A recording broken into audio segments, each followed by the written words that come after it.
Hello, everyone, and welcome to Better Together. My name is Julian Luke, and on behalf of Great Place to Work, thank you for joining today's CEO conversation. Now, we're lucky because today we have not one, but two purpose-driven leaders from KPMG, which excels as a learning organization focused on leading with transparency and consistency for all of their people. Already in 2021, KPMG has been recognized as one of the 100 best companies to work for the 14th time, ranking number 39 in 2021. They also ranked number 9 in Fortune's Best Big Companies to Work For and number 53 in Great Place to Work's Best Workplaces in Texas. So let's cover a few housekeeping notes before we get started. As always, we look forward to your questions, so please submit them in the questions panel. Our colleagues will field the questions and will do our best to answer them. We're also recording this session, so we'll send along that recording within 48 hours. It's my pleasure to introduce Paul Knopp, Chair and CEO at KPMG. He also serves as Chair of the Americas region and is a member of both KPMG's Global Board and Executive Committee. Prior to his current roles, Paul's career as an audit partner focused on serving leading global companies across various industries. He is a governing board member of the Center for Audit Quality, as well as a board member of Catalyst, Chief Executives for Corporate Purpose, Partnership for New York City, and the U.S.-India Business Council. Joining Paul today is Darren H. Burton, Vice Chair, Human Resources at KPMG.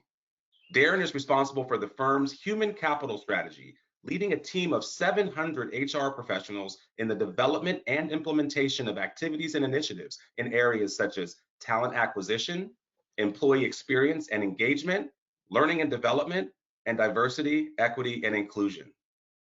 Prior to KPMG, he was the Vice President of Corporate Human Resources and Enterprise HR Operations at Raytheon Company.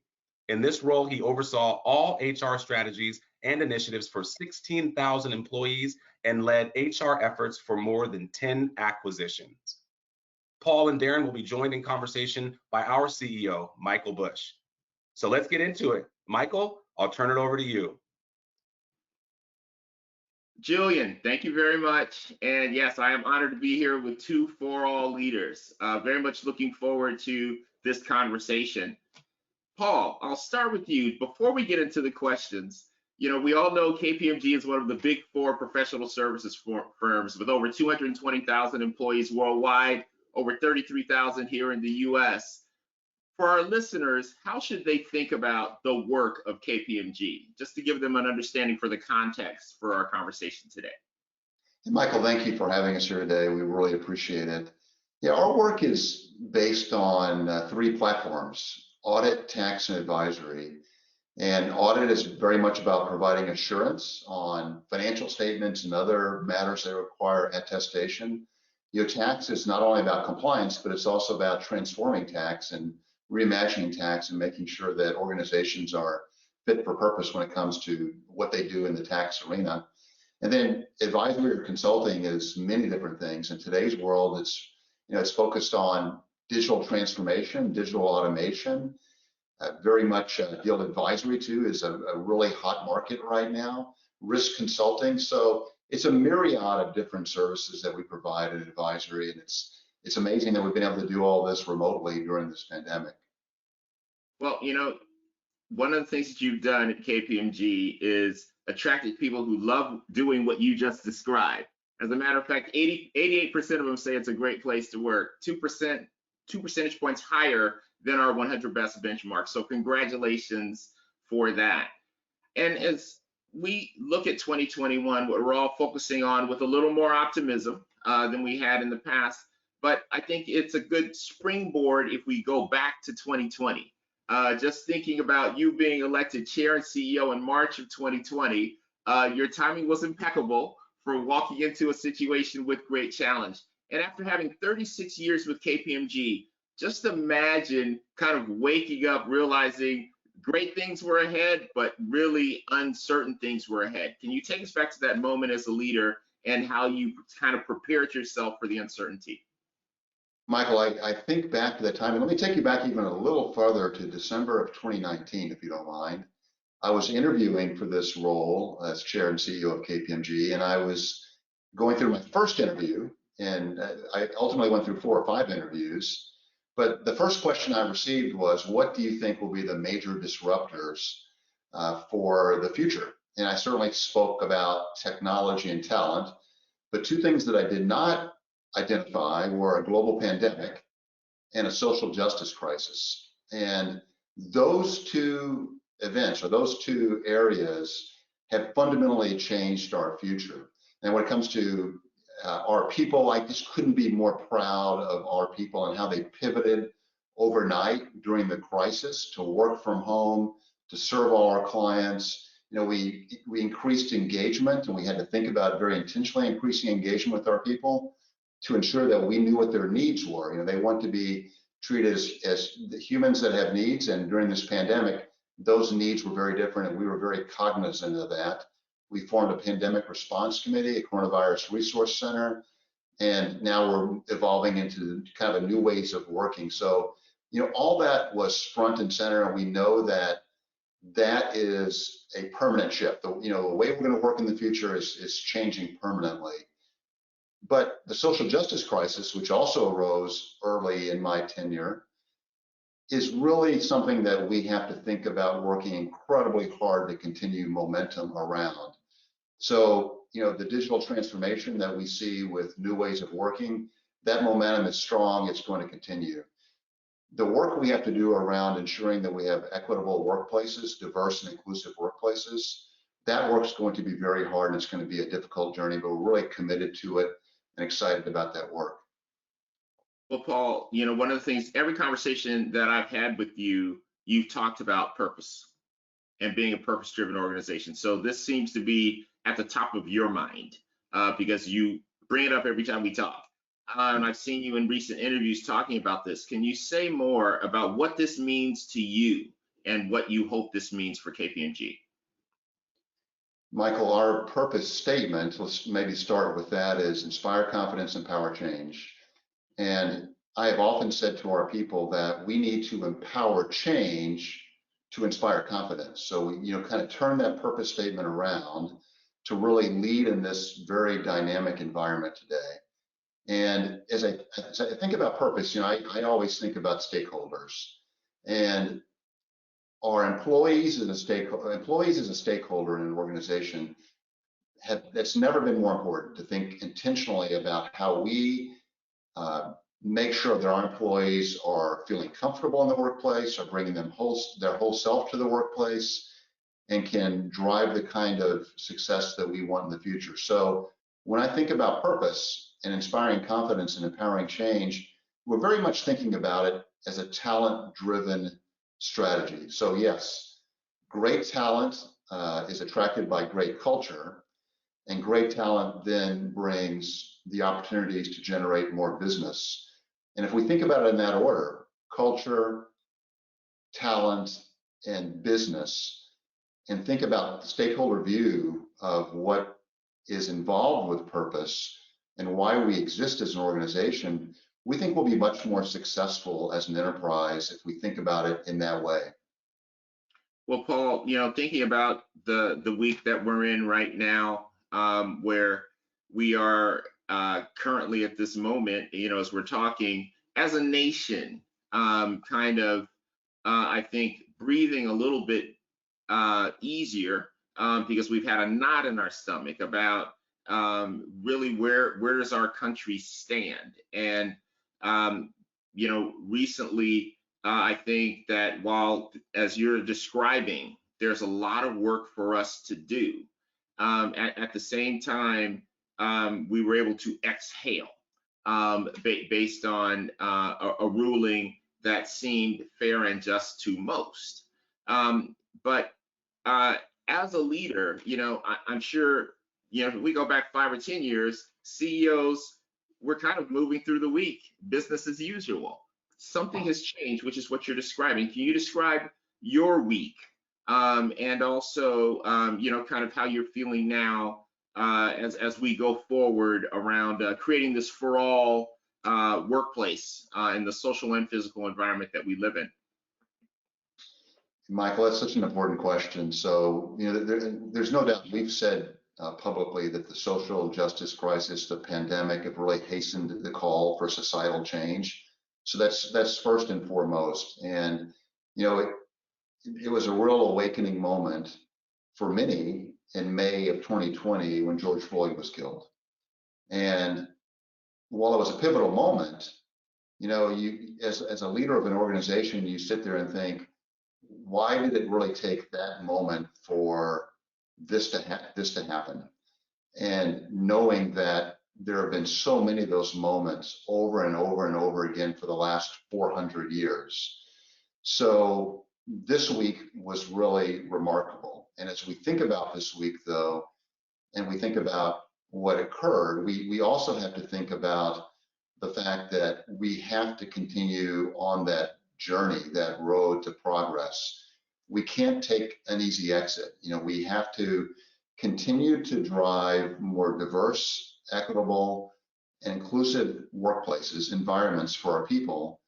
And we have to hope that businesses are role models for the kind of change that we're trying to drive in society. And I think you've seen some indications that businesses are trusted with this kind of change, and businesses have been front and center in trying to lead the kind of change that's going to drive more diverse, equitable, and inclusive environments at work, but also hopefully serve as role models for society.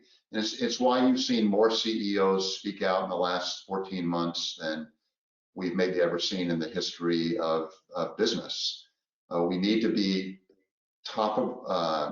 have top of the agenda, diversity, equity, inclusion. We've even said at KPMG, it's our legacy issue around something that we call Accelerate 2025, which is our strategic transformation to lead to that more diverse, equitable, and inclusive workplace.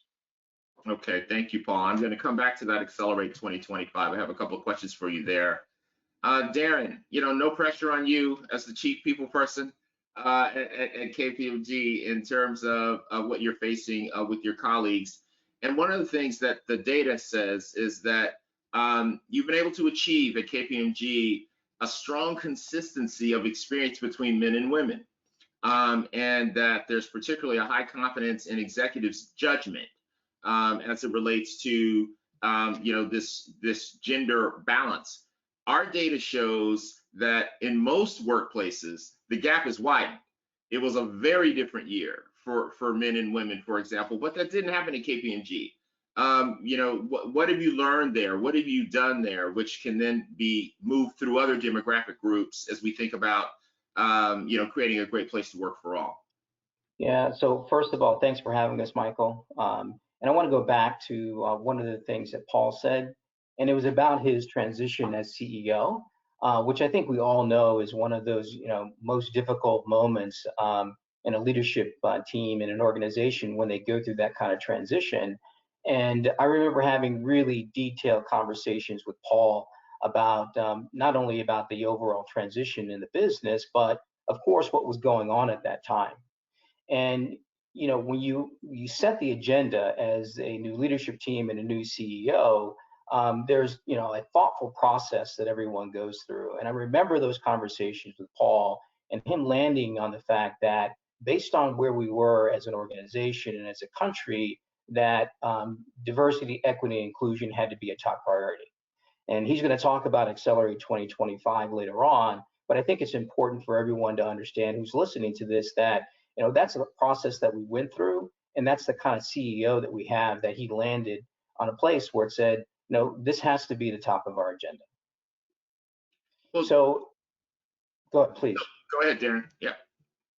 So I wanted to go on to talk about your question around the equity between men and women and all represented or underrepresented groups across KPMG. And I think if we've learned anything through the pandemic, it's the whole notion of trust. And that has been a huge learning for us. We've always known that trust in an organization leads to success. But I think that during the pandemic, and probably more so than any time in my career, we've really understood why trust is so important.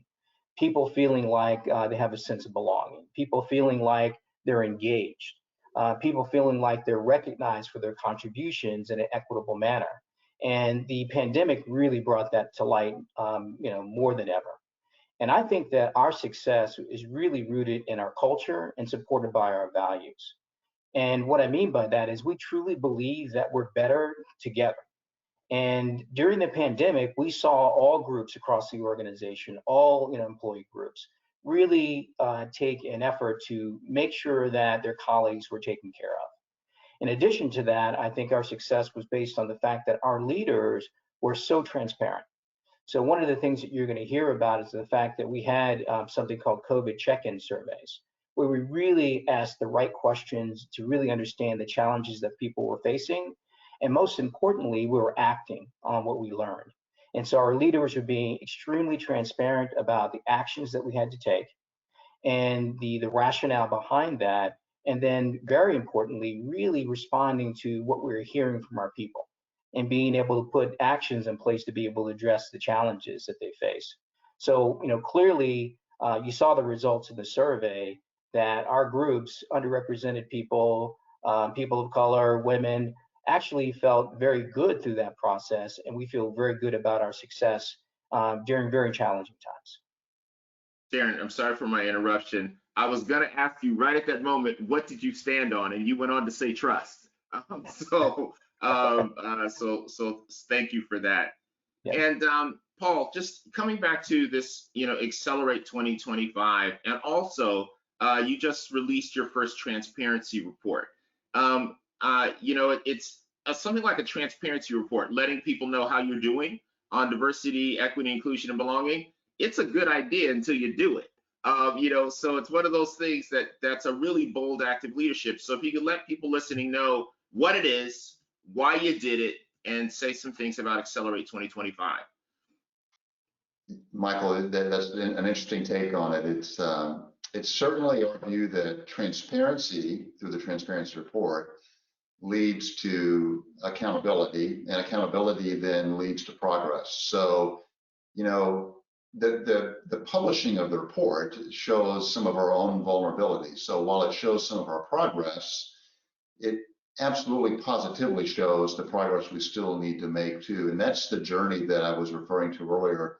That's going to be really hard work for any organization as we think about what we aspire to be going forward. So, for instance, in the transparency report, we don't only lay out where we stand with respect to our Black talent, our Latinx talent, our LGBTQ talent. We lay out our aspirational goals too. So, the goals that we've laid out are that we want our partners and MDs, managing directors, to be represented by 50% underrepresented groups. So 50% of our partners and MDs in the future would be from our underrepresented groups, including a doubling of Black MDs and partners in that goal. And the other goal that's crucially important is to increase by 50% our Black and Latinx workforce over the next 5 years, and just see increased representation among leadership positions at all levels of underrepresented talent. But when we put Accelerate 2025 into place, it was really our commitment, Michael, to understand the lived and the shared experience of our Black colleagues. And Darren talked about this. Darren and I talked extensively about this subject, about that lived and shared experience of our Black colleagues. And one of the most fundamentally important parts of what we tried to do early was to better understand that experience, because again, back in May of 2020 and for the next several months, we needed to listen, we needed to better understand, and we weren't going to drive the kind of progress we needed to drive until we did listen and understand what that shared experience was. And from that intense focus on the lived and shared experience of our Black colleagues, we then felt that we could build strategic plans to attack the issue with respect to all underrepresented groups at KPMG, with the initial focus on our Black talent. And we have so much work to do, but Accelerate 2025, the vision is out to 2025. So we have a North Star and we have a vision on where we want to be in 2025. But we want to get there as fast as possible. And the way that we felt we had to do that was to put our business leaders, we talked about audit, advisory, tax in the beginning, we put our business leaders principally in charge of the strategic effort, along with Tandra Jackson, our growth and strategy leader. And we have to be accountable. So I've told the board, I have to be accountable for the progress in my compensation. My performance evaluation has to reflect that accountability that I talked about in the beginning with respect to how you drive progress. But that has to be true of the entire management committee of KPMG. We have to go on the same journey and ensure that we are facing the strategic priorities and making progress, and not, again, not exiting the road that's going to be the tough journey before we really meaningfully move that needle to have aspirational goals achieved in the future. And we set those aspirational goals that I mentioned earlier to be very difficult. We did not want those goals to be something that would be easy to achieve, but we have to help our underrepresented talent navigate the workplace, retain that talent, and at the same time, we need to improve the work we do around recruiting that talent and making KPMG a place, as Darren talked about, belonging, where everybody wants to belong to our organization because of the kind of diverse, equitable, and inclusive culture that we're creating with Accelerate 2025. So it's very much about aspirational goals, but it's absolutely about the work we have to do to execute on the strategy to ensure that we not only recruit the talent, they choose KPMG to build their career, but we help the talent then advance in the firm and get to leadership positions. Well, I applaud the boldness of two things. Number one, saying 2025, and then here's where we are, and letting the world know, and then your leader saying, and we're accountable to make that happen. Those three things. It's going to be super exciting to watch, and I just hope more join in being so bold to put it out there and to pursue it, and also to look at it, as you said, as part of the legacy. That this is the turning point. So definitely applaud all those things. And one of the things we know, still in 2021, where we've got in the U.S. We're so lucky and fortunate to be at the forefront in terms of people getting vaccinated. As we know, we talk to our friends around the world, it's not happening, so that's part of the reality. And as we even go through vaccination, there's still anxiety. Here in the U.S. About many things, and this anxiety affects people's mental health and their overall well-being, which we all know has been in decline over the past 14 months as we try and rebuild. And the data shows that the decline has been greater for underrepresented people, particularly women, in going through this experience due to the additional responsibilities that they have in society. And so, Darren, would like you to talk about some of the things that you've learned, observed, and have focused on at KPMG to make sure that you were taking care of your people's well-being overall, and anything that you did particularly for those for women in your workforce. This is another one of those incredible learnings as a result of COVID. And we know that mental health and well-being in general has declined during this period of time, and it's been a challenge for everyone. And our results show that, again, that we have actually done very well through that process. And I think that one of the biggest learnings around mental health and well-being COVID is that there's more of a willingness to really name it. And for the willingness, and I think the ability of our leaders to be able to address those challenges when they come up in the workplace. It's an expectation at this point in time.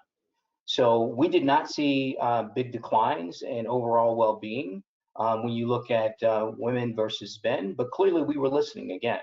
And one of the things that we did was we put something called a COVID code in place. So if you were dealing with the challenges of childcare or having to take care of yourself or a family member, there was a code that you could use that wouldn't impact your pay.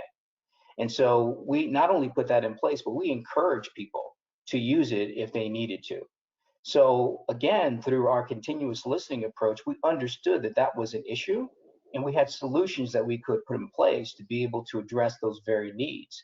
So again, it's been a very difficult situation, but the positive side of this is that there's much, much more of a focus on overall well-being and an acceptance that this is something that we need to address as a leadership team, and putting the capabilities in place of our leaders to be able to be effective in handling those situations. Well, Darren, the clearly it's paid off. Looking at the data, and I know the work's not done in 2021. So your listening strategy will continue to yield benefits. And one of the things in 2020, a really tough year, but yet 92% of the people at KPMG surveyed said that they were offered training and development opportunities. Now, I don't know how you did that, but that was 6 points better than the 100 best benchmark. So that was really the biggest area of strength in a very challenging year for KPMG. And I know you have laid out an ambitious plan. Your chief learning officer, including a new lake house, state-of-the-art learning development and innovation center that nobody can go to now, but I'm sure things will open up soon. Talk a little bit about what's going on there and what you're going to do to make sure that growth and learning opportunities are inclusive and equitable for all. Absolutely. So we're absolutely going to get back to Lake House as soon as possible. Working with our medical professionals, we've been really in consultation with the Mayo Clinic throughout this process. So whenever it's medically safe to do so, we'll be back together in Lake House, because it's really more than just a learning and development center. It's really a cultural center for us as well. And so to answer your question directly, learning and development is a central part of KPMG, regardless of what level you sit at or part of the organization. Because when you think about it, that's the expertise and the skills that we provide to our clients. So it really has to be central to how we do business at KPMG. And you're right, to build a state-of-the-art brick and mortar learning and development center today is almost unheard of. But we did that because we really wanted to be able to capitalize on our world-class learning, which we receive recognition for year over year. So that's part of it. And so what we found through the pandemic is, clearly we had to shift from face-to-face learning to digital and virtual, but that even provided more or greater access across, the entire organization to the capabilities that we have to provide learning.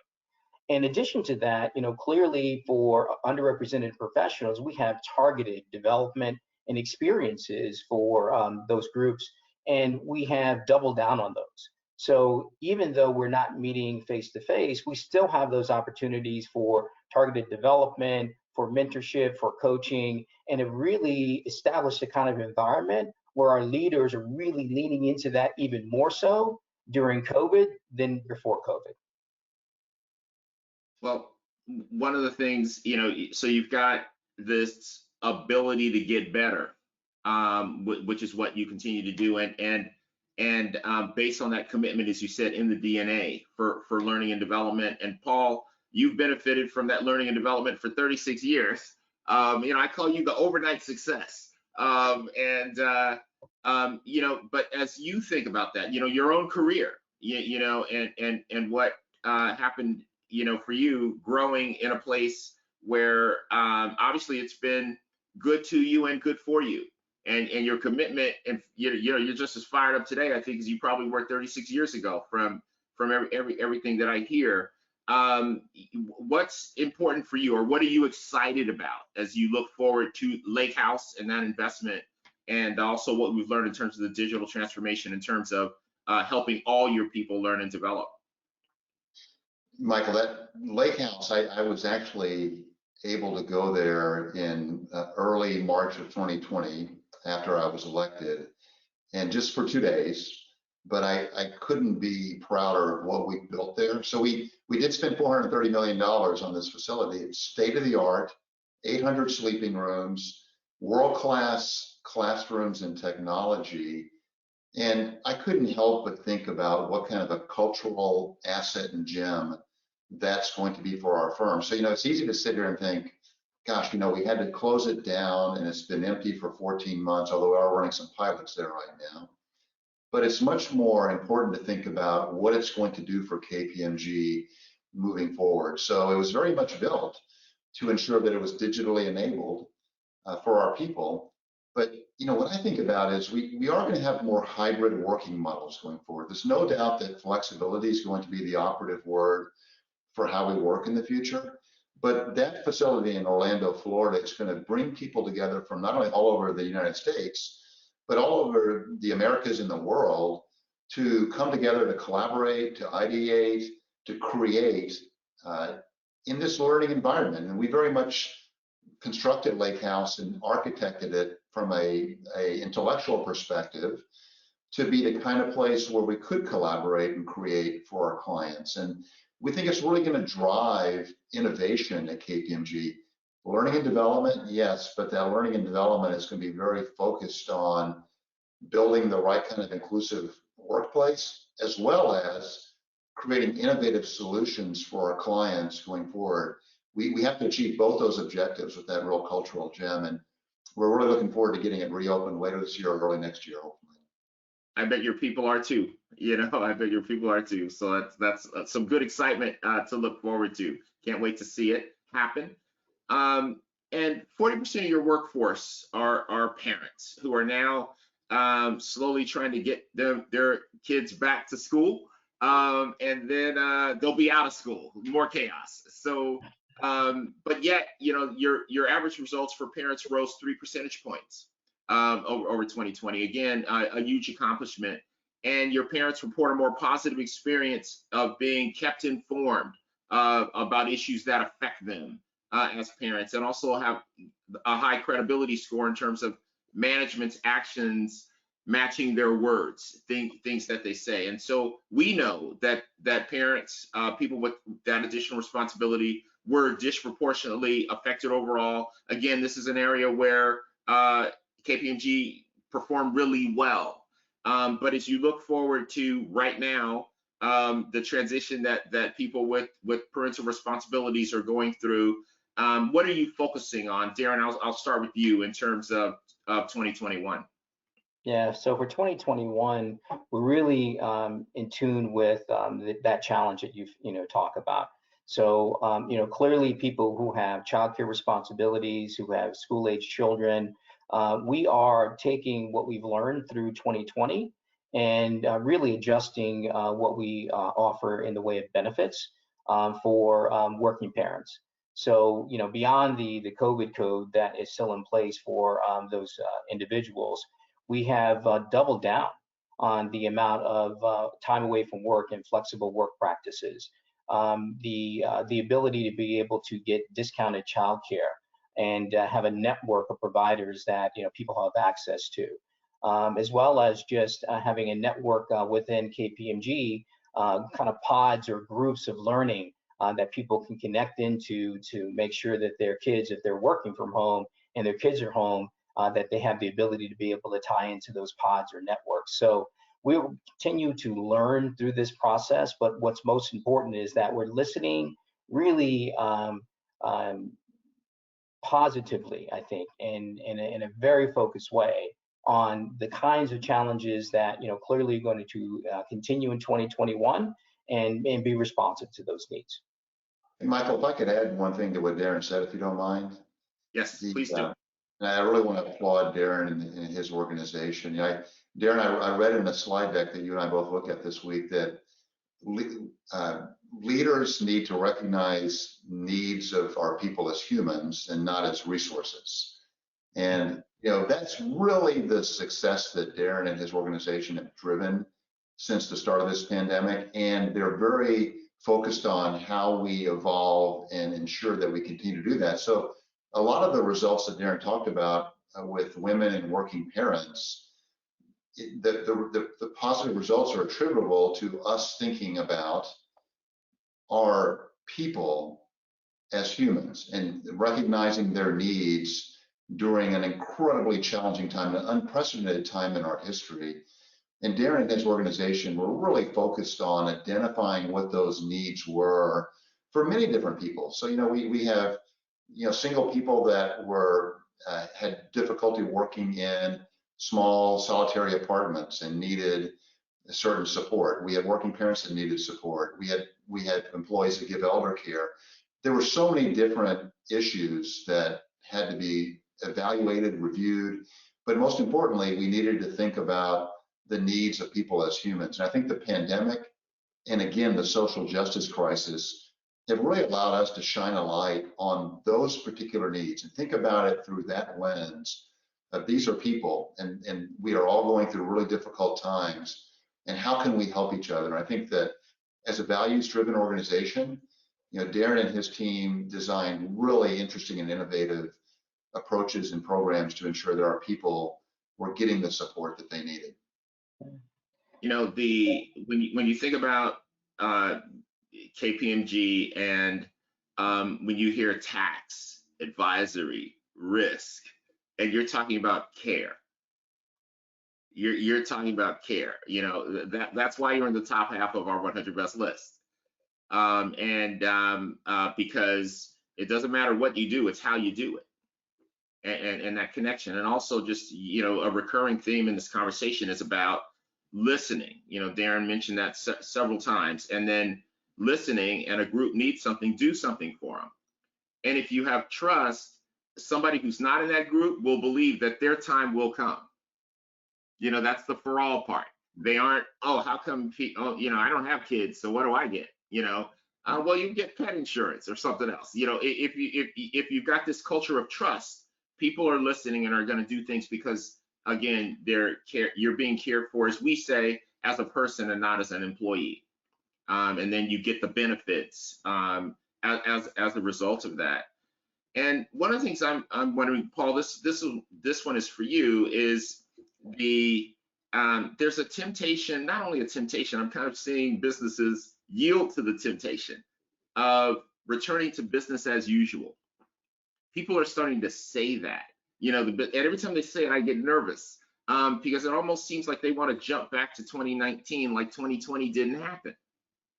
I know it's easy, but yet, what are you focusing on now to make sure KPMG does not go back to 2019 and instead, fully feels the experience and becomes different as a result of it, to remain to be a great place to work for all?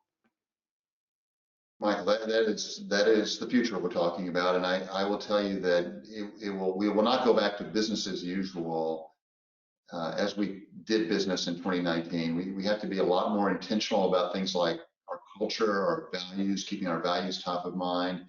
But as I mentioned earlier when I talked about disruptors, the disruption caused by the pandemic did two really important things. One, it accelerated all the digital transformation that was moving fairly slowly in some places, but everybody got focused on digital transformation and how we do work in a digitally enabled world. But the other thing it did, and we've talked about it a lot in this discussion today, is it really changed the way we think about people and talent and how we bring talent to the marketplace. And our talent, it's the way we differentiate ourselves at KPMG. And to do that, we also have to think about how we drive a really unique, important culture that attracts that talent, that's going to operate what's going to inevitably be much more flexible work arrangements going forward. So, when I talk to CEOs, they tell me that I recognize that we're not going to go back to the way we did things, but I'm still imagining what that future really is going to look like, because we're still listening to the desires and needs of our employees. And we're hearing from employees that they're going to want a lot more flexibility as we move forward. And we need to think about the fact that what we really want is to accomplish two things. One is get the work done with excellence, the work that whatever your organization is, that you deliver with excellence. And the second thing is you just meet the needs of the humans that deliver that work. And that second part is the work that we're still doing and will continue to do, but we're quite convinced it won't be business as usual. We'll be much more intentional about our culture going forward because we need to sustain that culture. We do have to think about how we bring people back together enough in maybe more limited circumstances to really ensure that they're getting the mentoring and the chance to collaborate, create that they need, but at the same time recognizing that the world has changed. And I think there is a permanent shift in how we're going to be working in the future. Okay. Well, I'll invite my colleague Julian back in to join us as you wrap up, but have a final question for each of you. Darren, I'll start with you. You know, you've been in the people business for a long time. You know, and really one of those people who has just about seen it all, and now you have really seen it all in your experience at KPMG and prior at Raytheon. Two-part question. One is, what have you learned about yourself in these past 14 months? Number one, and then what are you really excited about, you know, in your role as you work forward towards Accelerate 2025? Yeah, let me start with the latter, what I'm excited about. And I think it goes back to the conversation you were just having with Paul. I think there is no turning back.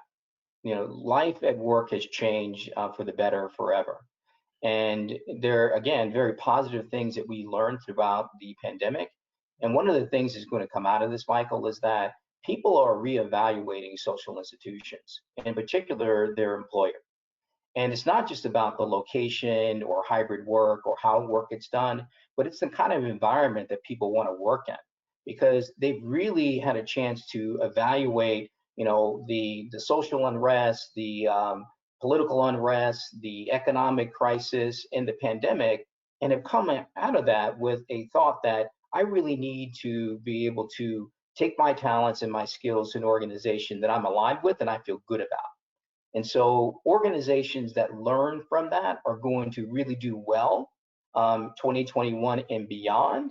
And when you talk about that competitive nature for talent, organizations that really understand that things have changed and it's not going back to 2019, but we're moving forward in a positive way, they're truly going to benefit as a result of what we've learned. As far as me as a professional, I think it's similar to the other leaders in KPMG, that being connected to our people, being very transparent about the actions that we're taking, and being available to people is probably the three most important things that a leader needs to be able to do, regardless of their background and the kind of experience they have. If they can do that in an authentic way, there's, you know, all kinds of opportunity for success.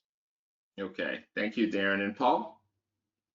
Yeah, certainly, if I think about what I've learned about myself, and I believe with my whole heart that I was not focused enough, and I wasn't in the role until July 1st as CEO and chair of KPMG, but I've been with this firm almost 37 and a half years now, and I've thought about diversity, equity, and inclusion, but I haven't thought about it as strategically as I should have over those 37 years. And now that I'm leading KPMG through this new role, you know, I'm very intentional about ensuring that we think about DEI in a different way and that we drive strategic progress instead of tactical action steps that maybe we thought about years ago in the past. So, you know, I'm really focused on what we're doing in that space, as well as just really excited about, in addition to all the work we're doing around diversity, equity, inclusion, and making it our legacy issue, the really interesting things that are happening in the market around environmental, social, and governance, ESG, and the kind of change that's driving for opportunities to serve organizations and to make our society better in the future, as well as that digital enablement. But we're going to do all that and drive all that using our talent, our diverse and inclusive talent. And that's what really gets me excited, is to think about bringing that talent to the market. You know, it's not our services only that differentiate us, it's more our talent that differentiates us. And we're just so excited about what we can bring to the market when it comes to thinking about the new needs that many companies have with things like digital transformation, ESG, into the future. Well, you both have helped make the case for the benefits of being a great place to work for all. It's not easy. It isn't easy work. That's why there's 100 companies on our list. A lot of great companies, but there is a difference in terms of focus and purpose. And I love the way, Paul, you described the purpose of KPMG and that the requirement for the change and the stakeholders that will benefit from that. We like to say a great place to work for all, that it's better for business, better for people, and better for the world. And so everybody benefits from this approach, and we can't leave anybody out. So Paul and Darren, thank you very much. I've enjoyed the time. Julian, I'll hand it to you. Thank you. Thank you, Michael. This has been such an inspirational conversation. I would also like to thank you, Paul and Darren, for standing on a bold vision of the future and really leading with transparency and accountability. So thank you for that. And thank you to everyone who joined us today. The recording will be shared early next week. Make sure that you stay tuned for our upcoming Better Together CEO conversations by visiting our Better Together landing page at greatplacetowork.com. If you'd like to share your experience or you have additional questions, please send them to michael_bush@greatplacetowork.com. And on behalf of Great Place to Work, thank you again for joining us, because we know and you know that we are better together. Take good care.